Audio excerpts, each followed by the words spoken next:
Problème de l'ethnocentrisme, c'est-à-dire que dans le monde, il y a deux sortes de victimes.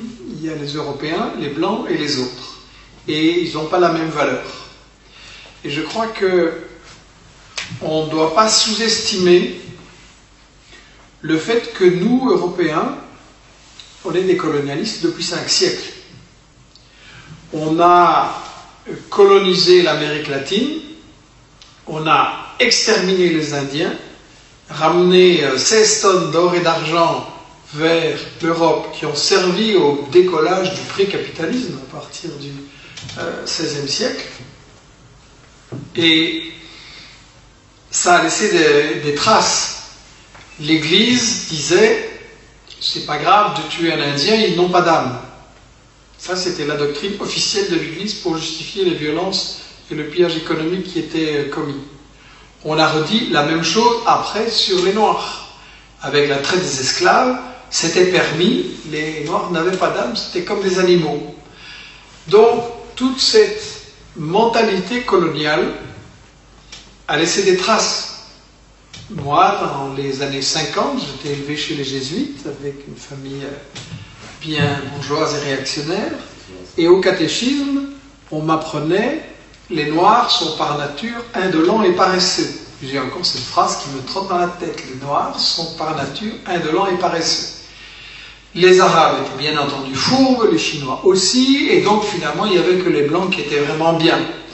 Donc on a été élevés là-dedans. Maintenant les choses sont moins crues, plus hypocrites peut-être. Mais je crois que toute cette longue tradition, elle doit bien se résumer par cette idée. C'est Régis Debray qui a exprimé ça d'une très jolie façon. Il a dit à propos des intellectuels français et européens, ils ont enlevé leur casque colonial, mais en dessous la tête est restée coloniale. J'aime bien cette phrase parce que je pense qu'elle montre tout le travail qu'on a à faire par rapport à cette éducation qu'on a reçue à l'école, à la télé, autour de soi. Il y a le mépris de l'homme blanc pour les autres. Il y a des gens, y compris des gens qui se disent de gauche et progressistes, mais qui trouvent toujours de bonnes raisons pour les guerres de la France. Alors ça doit être dit clairement, parce que c'est une divergence que j'ai avec eux, et qu'ils refusent de débattre publiquement. On préfère me coller des étiquettes dans le dos, comploteur, antisémite, conspi, extrême droite éventuellement, vous avez pu entendre ce que j'ai dit, et voir si c'est de l'extrême droite. Et donc, je crois qu'il y a quelque chose qui doit être dit clairement. Des intellectuels français ou belges qui se disent de gauche et qui trouvent toujours de bonnes raisons pour les guerres de la France contre les peuples du Sud, quelque part, ils restent un peu colonial. Et si on se réfugie dans l'attitude ni en disant oui, j'aime pas Bush, mais Saddam Hussein quand même non plus, ou j'aime pas l'OTAN, mais enfin Kadhafi, il fallait s'en débarrasser, ben déjà vous voyez le résultat. Il fallait libérer la Libye et amener la démocratie. Vous voyez le résultat?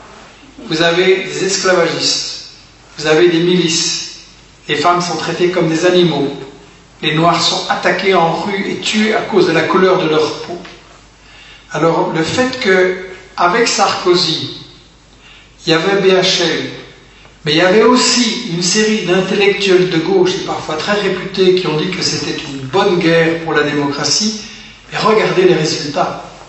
C'est pas à vous, intellectuels français ou européens, à décider qui doit diriger tel ou tel pays. Ça, c'est l'affaire des peuples. C'est l'affaire des peuples, c'est à eux de décider s'ils veulent changer de dirigeants et lesquels ils veulent mettre à leur place, et dans quel système social et politique ils veulent vivre. La révolution, ça ne s'exporte pas. On ne fait pas des guerres humanitaires pour libérer des peuples malgré eux. On a aussi prétendu qu'on faisait la guerre pour libérer les femmes arabes. Mais regardez le résultat en Afghanistan, regardez le résultat en Irak, regardez qu'est-ce que ça a apporté, les régimes qu'on a mis là-bas. Il serait quand même temps que des intellectuels qui se disent de gauche en France et en Europe ouvrent les yeux sur la catastrophe que les guerres humanitaires ont apporté en Irak, en Yougoslavie, en Libye, en Syrie, en Afghanistan, et il faudrait cesser d'exporter la démocratie occidentale. C'est une démocratie d'esclavagistes, c'est une démocratie qui ne fonctionne pas, c'est une fausse démocratie. En réalité, c'est une démocratie qui est basée sur le pillage des ressources, des matières premières fondamentales. Et on nous dit, oui, mais il y a un dictateur, là, il faut le remplacer. Ce serait très bien si on remplace un dictateur par un plus démocrate. Mais si c'est pour remplacer un dictateur qui nous résiste par un dictateur qui est à genoux, quel est l'avantage pour les populations? Et de toute façon, le problème n'est pas dans la démocratie, parce que les États-Unis ont renversé Patrice Lumumba, Premier ministre congolais élu, qui était en train de libérer son peuple, et l'ont remplacé par le dictateur Mobutu, avec une dictature sanglante et des milliards de fortune à la fin. Les États-Unis, avec la complicité de l'Europe et de la France, ont renversé Allende, président élu au Chili, pour le remplacer par Pinochet. Vraiment rompre avec cette idée que nous sommes chargés d'apporter la démocratie et le bien-être au peuple. Le gouvernement des États-Unis, le gouvernement de la France, etc., ne sont pas la solution des problèmes, ils en sont la cause. Déjà parce que la misère qui a été installée là-bas, c'est la misère provoquée par nos multinationales qui empêchent ces peuples de disposer de leurs richesses. Les dictateurs qui ont été installés là-bas, c'est presque tous des dictateurs qui ont été mis en place par nos multinationales pour défendre leurs intérêts. Donc, il faut vraiment cesser de se prendre pour la solution quand on est le problème.